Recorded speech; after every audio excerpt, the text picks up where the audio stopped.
Okay, good morning here from Phoenix International Raceway.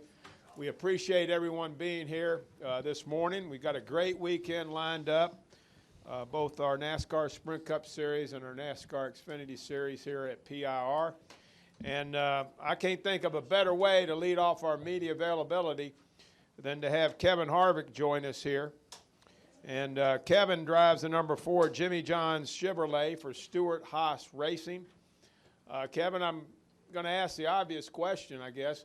What makes you so good here at Phoenix? Oh, I thought the obvious question was, what did I think about Carson endorsing Trump? I mean, no, that one was, no. I'm just kidding. The question I ask you is the one I ask you. No, it's it's obviously been a great racetrack, for me personally, but really for the last 2 years at Stewart-Haas Racing, it's been it's been phenomenal. We've won 3 of the 4 races and got beat by the rain in the last one, but all in all, it's been a lot of fun to come here. And for me personally, this is a fun place to come just for the fact that I started racing here in the mid '90s, and you still see a lot of the same fans and people that followed your career up through the ranks. So I love coming out here and look forward to getting another weekend started. Okay, we'll take questions now. Claire B. Lang had her hand up first, and then we'll go to the front row to Tom Jensen. Go ahead, Claire. Claire B. Lang, Sirius XM NASCAR Radio. I mean, your domination here is just unbelievable. When you break it down, of the things that have changed, the new downforce package, the tires, we can make a list of things that have changed. How much of that really affects what you guys have figured out for the domination, the fact that other racers have said they watched the tape of you and the line that you found around this track? Well, I think there's still a lot of the same characteristics of the old track, especially on entry into turn 1 and the way that you go through turns 3 and 4 and how you use the brakes and apply the pressure to the pedal. But if they ever move those cones going into the corner, I'm in deep crap. I won't know where to let off. So hopefully they don't ever move the cones, and we can continue to have the same type of rhythm. But it's just for me, I grew up racing on the West Coast. We grew up on a lot of these flat style type racetracks, short tracks, up and down the West Coast, and for whatever reason, all the flat tracks have just kind of still fit my driving style throughout the years, whether it be here or Loudon. But obviously this place we've had a lot more success than some of the others. It's definitely going to be different. I think the temperature is exactly what everybody would want to see with what the rules package is, with the low downforce, the softer tire, and hot weather should make for some ill handling cars to drive. And I think as drivers and as a sport, that's really what we're all looking for. Tom Jensen right here on the front row. Go ahead, Tom. Just get here when you can. Hi, Kevin. Tom Jensen, FoxSports.com. Today is the 15th anniversary of your first Sprint Cup victory. Does it seem like you've been doing this for 15 years, and does anything stand out from that memory? Yeah, that was just, it doesn't seem like it's been 15 years. It seems like it's been 30. It just seems like so long ago, and so much has changed. But, obviously that's 15 years is a long time. But I think as you look at that first win, it was just such a weird time. So many different emotions and different things happening, and there's so much happening that you didn't even know was happening. One of the faults that I probably still have to this day of not taking in things to remember of what's actually going on that particular day. But it's still the only thing I remember about that day in Atlanta were the people hanging on the fence, as we came to the white flag on the backstretch. So I don't know why I remember that, but that's really the only thing that I remember from that day. Go to Jerry. Go ahead, Jerry. Jerry Jordan, Performance Racing Network, and Kicking the Tires. Kevin, we're out here for a couple of weeks. You have anything planned, anything cool back home, California? Can you speak up again and repeat that? I'm sorry. Do you have anything planned over the next couple of weeks, cool, out going back home to California? Yeah, I actually went home to North Carolina this week and spent the week at home there, and then we'll drive from here to Bakersfield. Have a few things planned with the foundation that will unveil Wednesday at the Boys and Girls Club there in town. So looking forward to that, and always fun to be able to give back. But this has been a a pretty big project for us and the Cal Ripken Senior Foundation to be involved with the Boys and Girls Club there, and look forward to showing it off to everybody on Wednesday. Right next door, let's stay with Chris Knight. Chris Knight, catchfence.com. Kevin, the weather is going to be incredibly hot today, in the upper 80s to lower 90s, and then 20 degrees cooler on Sunday for race day. How big of an adjustment is that going to be for your team? Well, I think today is kind of its own beast because there's really not there's not going to be a ton of rubber. There's going to be rubber on the racetrack, but it's not going to be as much as there will be come Sunday morning. So I think as you look at today, it's kind of an isolated day. You'll go out and you'll get a rhythm and just kind of see what you have in race trim. And, then it'll be all about qualifying tonight. But tomorrow is really when, things kind of kick into gear as far as getting your race set up and everything's situated for the weekend. But it's definitely going to be warm, which I think is a good thing. Go ahead. Jason Snavely, ABC 15. Kevin, what's kind of your favorite part of coming back to the Valley? Maybe some hot spots you have to go to and visit? I don't really have any hot spots. I stay pretty much at the track and try to focus on the things that I need to focus on here. So my favorite part about coming back to this particular race is the race. That's what we come here to do. I'm usually not the person that's going to go out and have a lot of fun. I'm going to come here and try to do the best job that I can and focus on the race. Let's go. Stay back there. Bob Pockris has one, and then we'll go to Lee. Go ahead, Bob. Bob Pockris, ESPN. Austin Dillon is top 10 in points. He seems to be running better. You know him and Slugger and all those guys fairly well. Is there anything that you see that he's doing better this year than he has in the past? Yeah, well, I don't think that has anything to do with. I mean, the team is obviously different, but I think most of it has to do with Austin. And I think Austin is himself he's a student of the sport, and he's paid attention to what he needs to do, how he needs to do things, and he continuously gets better. It's not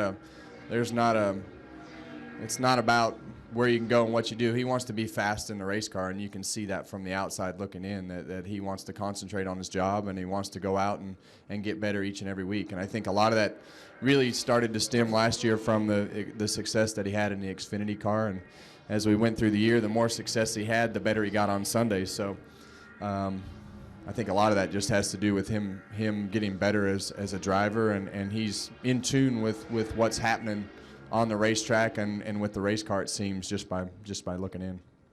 Let's go here, Lee, front row. Lee Spencer, Motorsport.com. There's kind of a cat and mouse game going with the NASCAR taking away downforce from these cars. You guys begging for them to take away downforce, but then the team's trying to get the downforce back.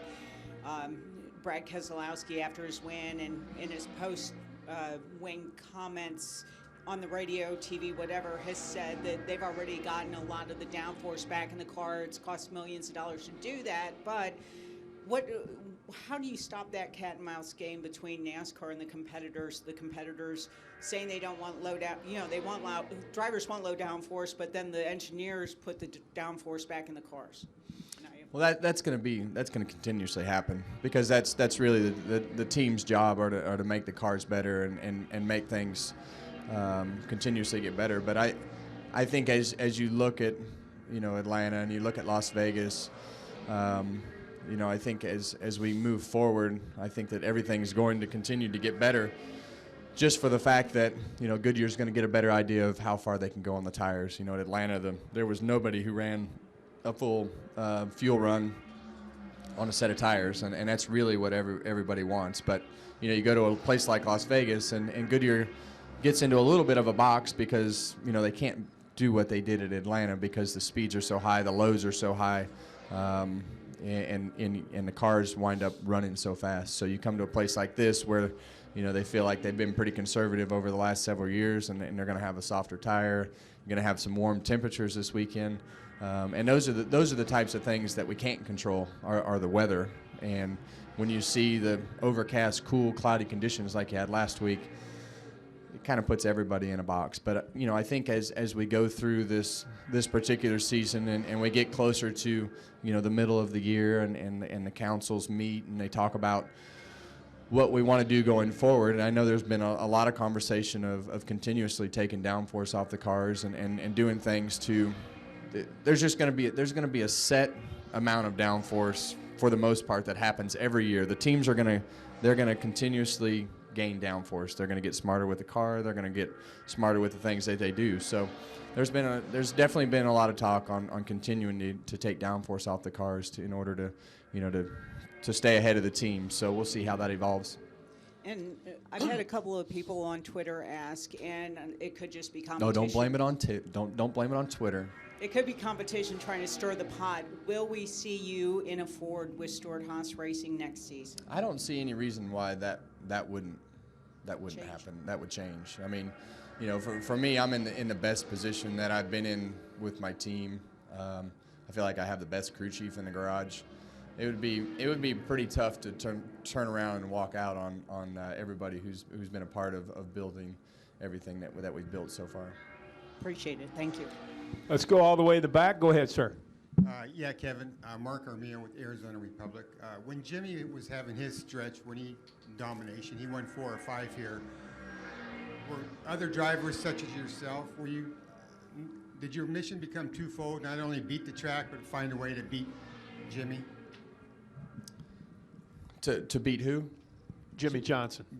When he was winning a lot out here. Yeah, I don't ever really think about beating one person ever because this garage is too tough to beat one person. I mean, when one person is going to win half the races, then we might do that. But right now there's just so many people that can win on a given week, and you look at last week and you think that the 2 and the 22 are out of it, and next thing you know, the cautions all fall their way. They take a couple chances, and they're at the front of the pack.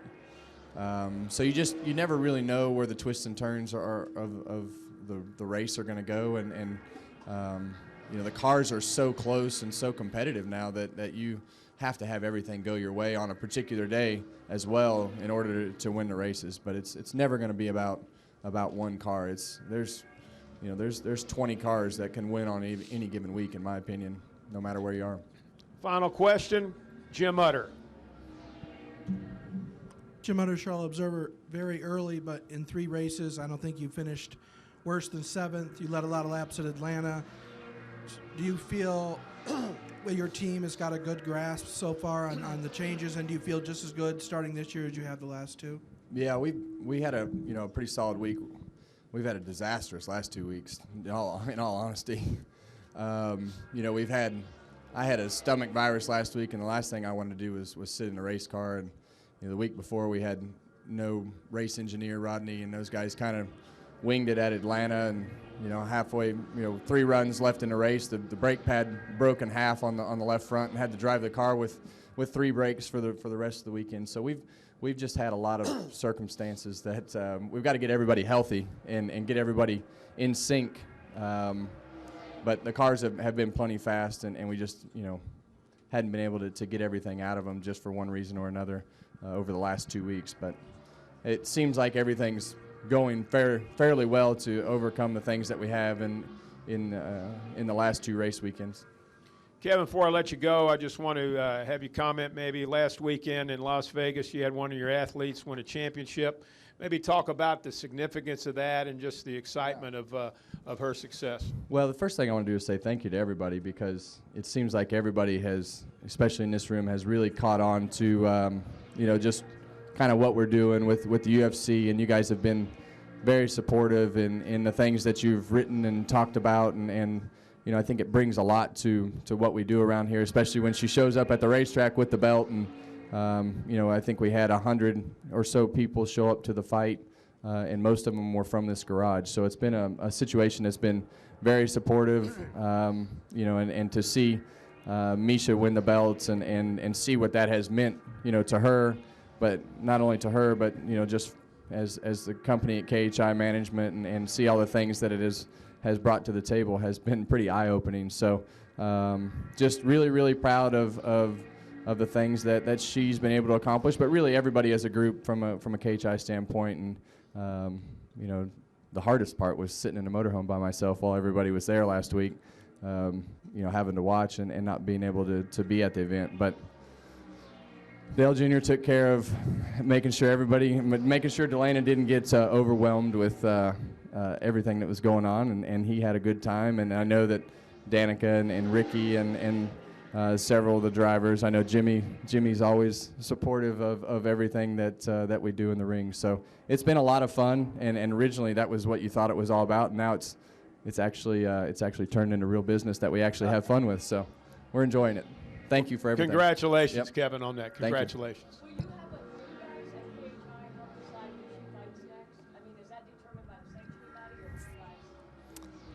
We're going to let Misha go on vacation first, and then we're going to decide. Everybody's going to sit down and talk about where the next fight will be. So she's going to go to Australia for a couple weeks, and then we'll worry about that. Congratulations, Kevin. Good luck this weekend. I'm going to call on Amy Walsh from Hendrick Motorsports right now, who works with Jimmy Johnson, for a very, very special announcement before we start Jimmy's media availability. Here you go, Amy. Thanks, everybody, and good morning. Just want to take a moment here for a special announcement we've got for the Jimmy Johnson Foundation, and want to introduce some special guests we have on stage. We have Mike Wells, who's the CEO of Wells Enterprises, the maker of Blue Bunny ice cream. And then we have Saza Kent with the Be Kind People Project, and Bo Whittington. So with that, I'm actually going to turn it over to Jimmy to talk a little bit about the Helmet of Hope program. Yeah, thank you everybody for your time, and very happy to have Mike Wells and everybody from Be Kind here with us today. And thank you all for supporting the Jimmy Johnson Foundation and the causes that are very important to us, and you know how special the Blue Bunny Helmet of Hope has been. Once again, we're partnering with Wells Enterprises, the makers of Blue Bunny ice cream, and we're excited for this year's program.